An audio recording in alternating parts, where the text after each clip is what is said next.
मैं रविंद्र सिंह राठौड़, सह आचार्य राजनीति विज्ञान, राजकीय बांगड़ पीजी महाविद्यालय पाली।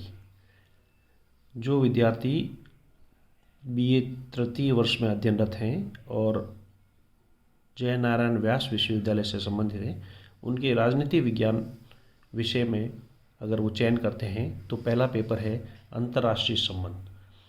अंतर्राष्ट्रीय संबंधों में एक महत्वपूर्ण टॉपिक है जिसके बारे में आज अपन अध्ययन करेंगे, वह है राष्ट्रीय शक्ति। राष्ट्रीय शक्ति को परिभाषित करते हुए उनके महत्वपूर्ण तत्वों की व्याख्या कीजिए। इस प्रकार का प्रश्न मुख्य परीक्षाओं में आता रहा है और इस बारे में अपन आज बात करेंगे। राष्ट्रीय शक्ति मॉर्गनथाउ के अनुसार राष्ट्रीय शक्ति वह शक्ति है जिसके आधार कोई व्यक्ति दूसरे राष्ट्र के कार्यों, व्यवहारों और नीतियों पर प्रभाव तथा नियंत्रण रखने की चेष्टा करता है। यह राष्ट्र की वह क्षमता है जिसके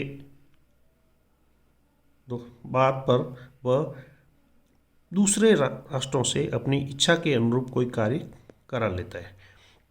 राष्ट्रीय शक्ति के तीव्र पाल्मर और परकिंस ने राष्ट्रीय शक्ति के तत्वों को मानवीय और गैर मानवीय दो भागों में बांटा है।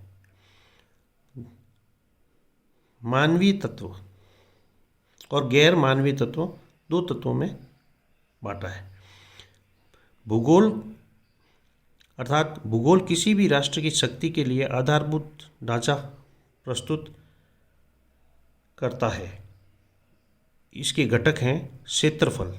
क्षेत्रफल जितना बड़ा होगा उसकी सुरक्षात्मक शक्ति उतनी ही अधिक होगी, वह राष्ट्र अधिक जनसंख्या को संभाल सकेगा।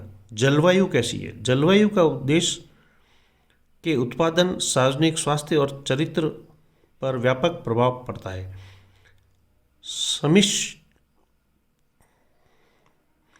बेहतर जलवायु को महाशक्ति की अनिवार्यता माना जाता है, अर्थात जहाँ पर जितनी अच्छी जलवायु होगी उतना ही वहाँ पर उत्पादन अधिक होगा और उत्पादन अधिक होगा तो वह राष्ट्रीय शक्ति को बढ़ावा देने में सहयोग करेगा।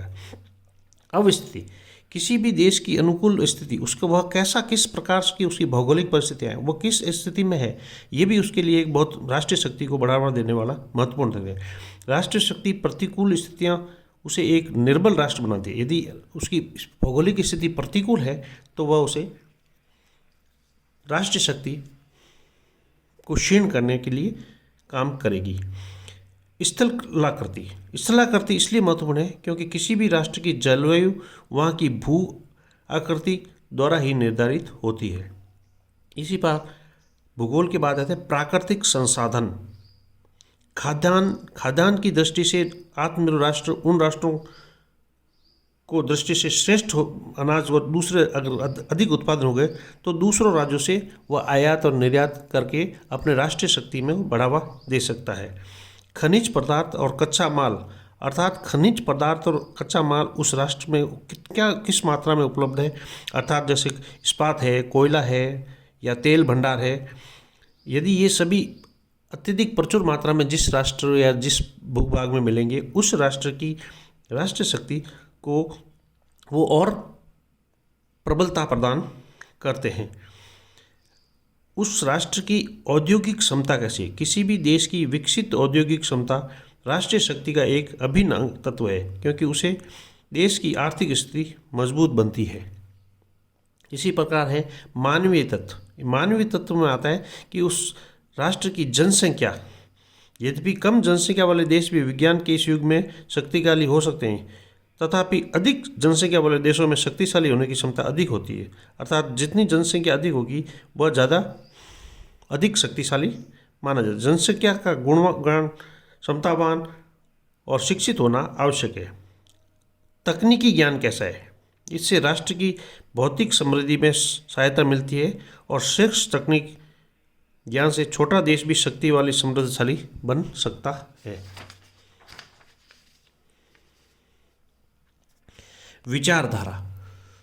विचारधारा राष्ट्र के लोगों को जोड़ने का कार्य करती है। विचारधारा शक्ति का सहारा पाकर निर्णायक बन जाती है। जैसे साम्यवाद रूस का, फासीवाद इटली का और नाजीवाद विचारधारा जर्मनी को राष्ट्रीय शक्ति का सहायक पाकर निर्णायक बनती है। राष्ट्रीय चरित्र कैसा है? यह शक्ति का अमूर्त व सुरक्षात्मक तत्व है। प्रत्येक देशवासियों के सामान्य गुण और अवगुण सामूहिक रूप से राष्ट्रीय हित को विशेषता माना जाता है, अतः उसी से राष्ट्रीय चरित्र का निर्माण होता है। मनोबल कैसा है? यह भी एक सूक्ष्म मानवीय तत्व है। जिस देश का राष्ट्रीय संकट के समय मनोबल जितना ऊंचा रहेगा वह उतना ही सफल और संकट की घड़ी का सामना करते हुए संकटों का सामना कर सकेगा। नेतृत्व, कुशल नेतृत्व के द्वारा भी राष्ट्रीय शक्ति के सभी तत्वों को समुचित प्रयोग संभव प्राप्त कर सका जाता है। दूरदृष्टि, अर्थात नेतृत्व का दूरदृष्टिता कैसी है, उसके परिश्रम के बिना विकसित तकनीक की कल्पना नहीं की जा सकती। राष्ट्र अधिक से अधिक शक्तिशाली प्राप्त कर सके ऐसे गुणों वाले नेतृत्व का होना आवश्यक है। और अंत में है कि उसकी कूटनीति के लिए, अर्थात अंतर्राष्ट्रीय संबंध स्थापित करने के लिए कूटनीतिक नीतियाँ उस राष्ट्र को राष्ट्रीय शक्ति में इजाफा करती है। अर्थात अंतर्राष्ट्रीय संबंधों का संचालन कूटनीति द्वारा होता है। अतः तर्कसंगत विदेश नीति का होना बहुत जरूरी है। यदि मनोबल राष्ट्रीय शक्ति की आत्मा है तो कूटनीति उसका मस्तिष्क है। और निष्कर्ष के तौर पर हम कह सकते हैं कि किसी एक तत्व के आधार पर राष्ट्रीय शक्ति का मूल्यांकन नहीं किया जाता, यद्यपि सभी तत्व राष्ट्रीय शक्ति के संवर्धन में सहायक हैं। अर्थात इस प्रकार सामूहिक रूप से जब ये सभी गुण यदि किसी राष्ट्र में मिलने को मिलेंगे तो वह अधिक शक्तिशाली और संपन्न राष्ट्र की श्रेणी में आएगा। धन्यवाद।